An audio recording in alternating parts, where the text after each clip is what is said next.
All right, you see that D right there on the front of that tool and the number on the keys? In this video, I'm going to show you how you can engrave your initials or a number on keys, tools, kids' toys, you name it. And this is the tool we're going to be reviewing and using. So let's get started. All right, so this is the tool that I recently sprung for. It's super affordable. I'm going to put a link down in the description below, as I always do, for supplies and whatnot. So check that out if you're interested.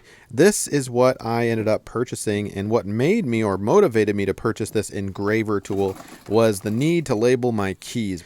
And gosh, I just wanted a more formal labeling system. And I also thought, well, I could also engrave my initials on my tools, since I have quite a few tools accumulating. And it might just be nice to have that. So if you're watching this video, you're probably interested in engraving. And this is, again, the tool that I purchased. It's a very basic tool. It's got about 7,000 RPM, 7,200 to be exact, and a little carbide-tipped end right there. So that should chew through metal pretty well, and wood, and of course plastic. It also comes with a stenciling kit as well. Made of plastic. I'm not sure how that's going to work, because I've never used one of these tools before. So this is it, brand new out of the box. Let's go ahead and get it out and get it operating for you. All right, here we go. So here is the tool, and you have to get this little Allen wrench, and basically you're gonna undo this very small little set screw that's on the tip. And if you undo it all the way, it'll actually fall out. So be careful. Maybe have a magnet nearby if it does fall, like if you're doing this near carpet or something. Good luck finding it. But for the most part, it's pretty easy to back it out. And then you slide that carbide tip in and tighten it down. So it doesn't work exactly the same as like a Dremel tool if you operated one of those, where you've got this like plastic ring that you kind of use to grip the end, and then you can hand tighten it. You actually have to have this little Allen wrench to tighten and untighten the set screw. But the concept is pretty simple, and this is what it should look like.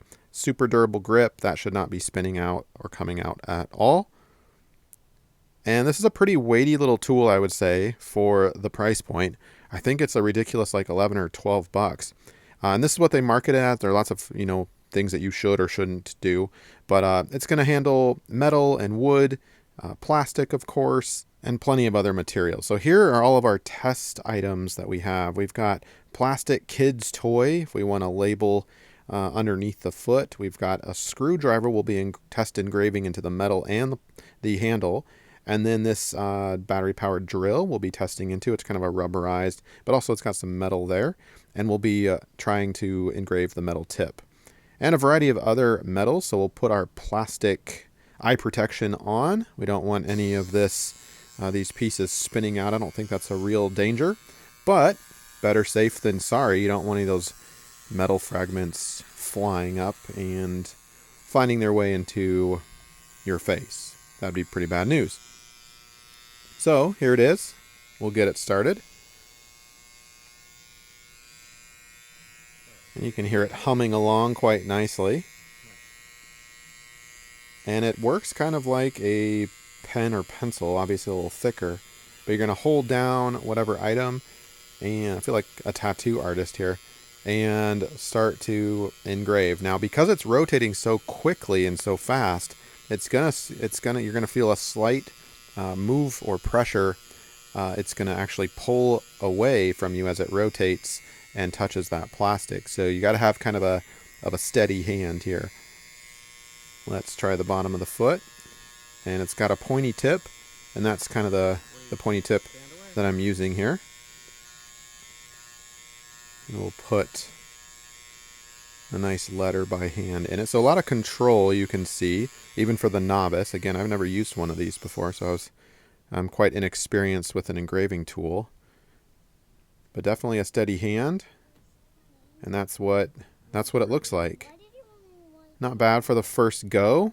Moral of the story, it chews through plastic extremely easily, making a permanent engraving. So that's the goal. That's nice. Now, how does it work on something a little smaller? Let's take the very narrow base of a screwdriver, the metal part, and find kind of a comfortable place to operate. That is a challenge a little bit. And the metal is not super shiny and slick, so it bites a little easier. we're going to test out some like chrome-like surfaces in just a minute to see how it performs on that. So let me try to write a letter here, the same letter that I did before. And because I don't have a lot of surface area, that is not, I'm not really liking that. It's definitely making an engraving, but not in a way that I could comfortably, I don't think, write a legible letter. So something that small on that narrow of a surface isn't going to work super well. Let's transition to this tool now. This is my lug nut remover. When I rotate the tires in my car, I love this thing. Had it forever, got a lot of power. And I want to put the stenciled letter onto the top of it. So I'm going to just take some paint tape and secure the stencil to where I would like that letter to be. And it's a little awkward because the top of the tool is rounded. Maybe that's why they give you a plastic stencil so that it can conform to the surface a little better. And the material that I'm engraving into is kind of this durable hard plastic / rubber.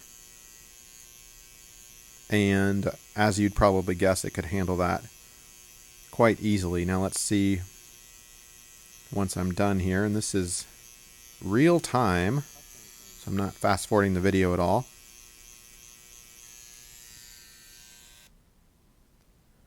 Turn that off and then give you a look. Peek under there and get that in focus. It's pretty good. Under the right shadows, it's quite legible. The right sunlight. So that worked. I'm happy with that. And it didn't chew up my stencil piece either. Now let's try this super slick, slippery chrome-like. This is the tip to the tool that we just did. So this is the most challenging surface because not only is it slippery, but it's rounded. And so that tool just kind of slides right off of it. So I'm going to turn it on and get it going here, and let's take a look. Look at that. Kind of a small letter, but I mean it's working for sure. But that surface is the most challenging for sure. Let's head back to the screwdriver handle. And this is plastic-like, so big takeaway, plastic. This thing is awesome. A lot of precision, a lot of control, and definitely leaves the engraving that you want. Now let's go over to the key. This is also a shiny chrome-like surface. Pretty slick and slippery, I would say. If you're engraving into, the plastic key holders that kind of encase the end of the key, that would be no problem. But let's try to put that tip right on this so that we can engrave directly. And that's pretty good. Look at that. Oh yeah, that's nice. I like that. Great for a key. Pretty high-powered tool. Let's give it another go here.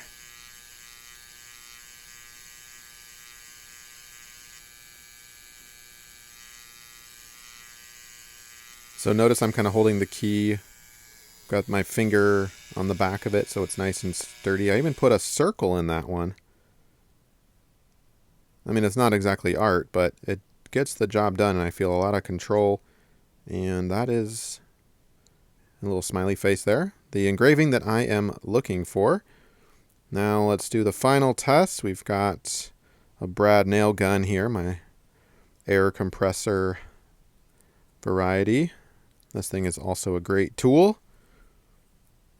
And we'll secure it like we did before with the other tool, and we're going to go directly into metal using the stencil, something we have not done yet in this video. So let's just trying to get a lot of different scenarios here for you. Obviously, you're Context may be different, but hopefully after you finish this video, it'll help you give you a good idea as to what kind of material this engraver might best work on. Long story short, lots of material. Let's try this random letter, and we're going to put that into the metal.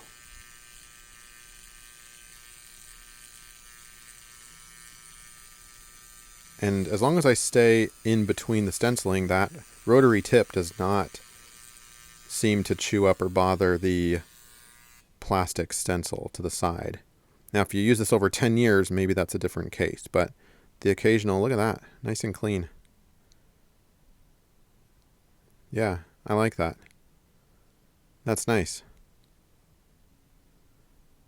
And it cleans up easily, of course. Doesn't leave metal fragments that I can see anyway. And again, overall, a highly recommended tool, one I'm keeping for my garage.